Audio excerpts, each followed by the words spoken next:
Hello বন্ধুরা, আপনারা আজকে দেখছেন একটি নতুন রেসিপি নিয়ে চলে এসেছি।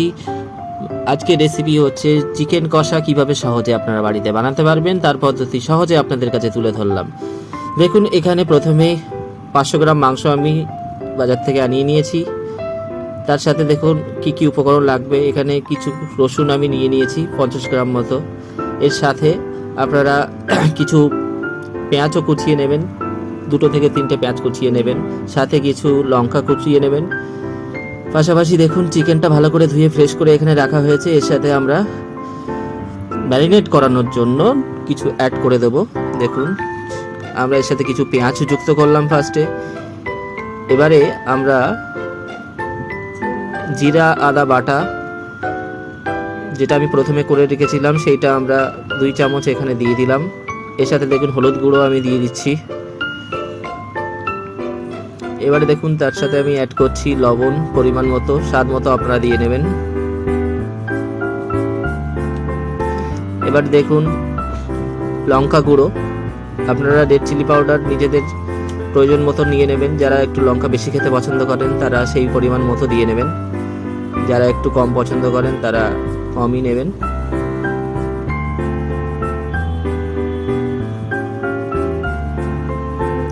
দেখুন এর সাথে আমি এবারে একটু সর্ষের তেল অ্যাড করেছি, অল্প সর্ষের তেল অ্যাড করে নেওয়া হলো। এবার পুরো মিশ্রণটি আপনি ভালোভাবে মেখে নেবেন। আমি এখানে মিশ্রণটি ভালোভাবে মাখিয়ে নিচ্ছি একে অপরের সাথে।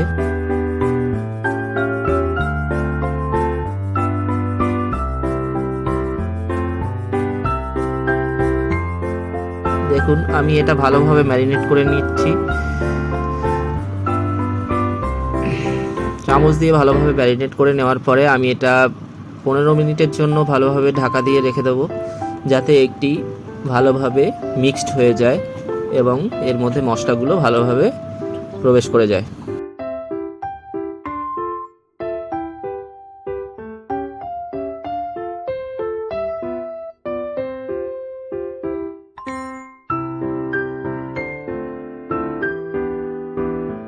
দেখুন এবারে আমি ওভেনে কড়াইটা জ্বালিয়ে নিলাম।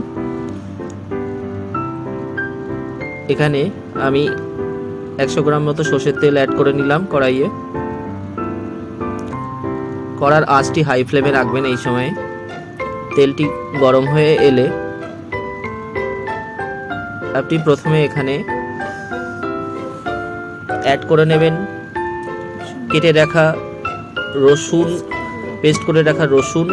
এবারে তার সাথে কিছু পেঁয়াজ কোচানো হয়েছিল এবং লঙ্কা কোচানো হয়েছিল, সেইটা দেখুন আমি পুরোপুরি এখানে অ্যাড করে দিলাম। তেলটি পুরোপুরি গরম হয়ে এসছে, ঠিক সেই অবস্থাতেই আমি এগুলো দিয়েছি। আপনারা তেলটি সম্পূর্ণ গরম হয়ে যাবে সেই রকম অবস্থাতে এটি দেবেন। দেখুন এবারে আমি এটাকে ভালোভাবে কষিয়ে নিচ্ছি বেশ কিছুক্ষণের জন্য। ভালোভাবে নাড়াচাড়া করবেন মাঝে মধ্যে, নইলে এটি কড়াইয়ে লেগে যেতে পারে। সময় সময় এটি ভালো করে নাড়িয়ে দেবেন। এই সময় ওভেনের ফ্লেমটা হাইয়ে রাখবেন, যাতে করে তাড়াতাড়ি ভেজে আসে। দেখুন এরপরে আমি পেস্ট করে রাখা যে আদা রসুনের পেস্টটা ছিল সেটি আমি এখানে অ্যাড করে দিলাম। দেখুন এখানে আমি টমেটো সস অ্যাড করে নিয়েছি। চাইলে আপনারা এটা সাধারণ টমেটোই ব্যবহার করতে পারেন। আমার যেহেতু টমেটো সস ভালো লাগে, তাই সেহেতু আমি এটি দিয়ে রান্না করছি। দেখুন কিছুক্ষণ নাড়ানো চালানোর পরে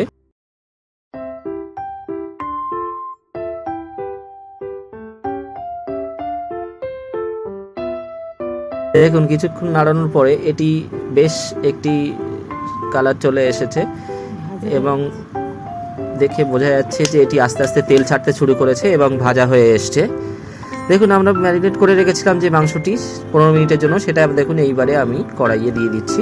এবারে এই মাংসটি আমরা ভালোভাবে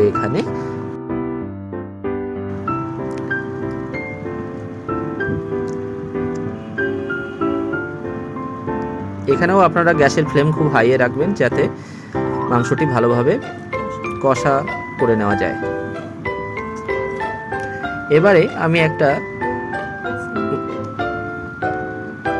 আমি এটাকে 5 মিনিটের জন্য ঢাকা দিয়ে দেব।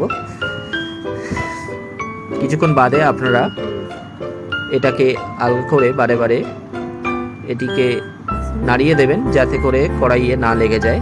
খেয়াল রাখবেন, নইলে পুড়ে গেলে ভালো আসবে না।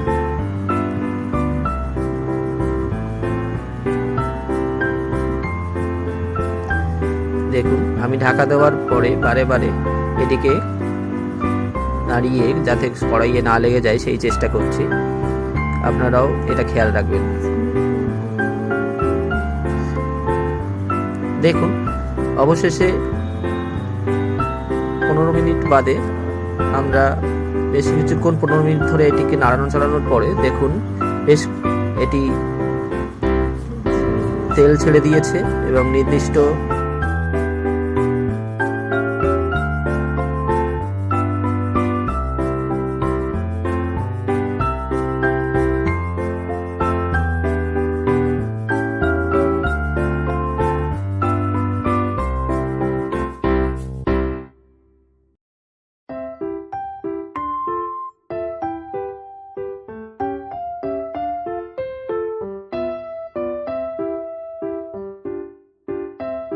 দেখুন, অবশেষে আমরা এখানে দেখতে পাচ্ছি তেলটি সম্পূর্ণভাবে ছেড়ে দিয়েছে এবং মাংসটি ভেজে এসেছে সম্পূর্ণভাবে, আমরা বুঝতে পারছি।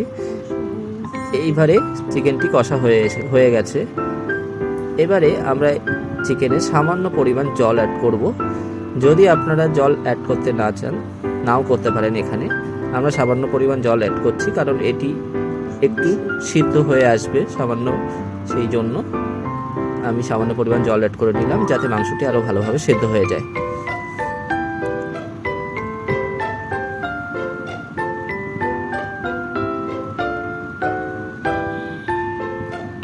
এবারে আমি গ্যাসের ওভেনটির হাই ফ্লেমে রেখে এটি ঢাকা দিয়ে দেব। 5 মিনিট পরে আমি এটাকে আবার খুললাম এবং আবার এটিকে ভালোভাবে নাড়িয়ে দিলাম। আপনারা এটি বারে বারে খেয়াল রাখবেন যাতে এটি কড়াইয়ে না লেগে যায়। এই সময়ে আপনি কড়াইয়ের আঁচটা কমিয়ে দেবেন এবং খেয়াল রাখবেন মাংসটির লো ফ্লেমে সিদ্ধ হতে থাকবে। মাংসটি যতক্ষণ না পর্যন্ত জল কিছু পরিমাণ না কমে আসে ততক্ষণ পর্যন্ত আপনারা এটাকে নাড়াতে থাকবেন। দেখুন, হয়ে আসছে মাংসটি। এবার আমি এটাতে গরম মশলা অ্যাড করে দিলাম। দেখুন, আমার মাংস তৈরি হয়ে গেছে, সম্পূর্ণ রেডি হয়ে গেছে। এই রেসিপিটা আপনারা বাড়িতে ট্রাই করে দেখবেন, ভালো লাগলে জানাবেন, ভিডিওটি কমেন্টস করবেন, শেয়ার করবেন আর চ্যানেলটিকে সাবস্ক্রাইব করে দেবেন।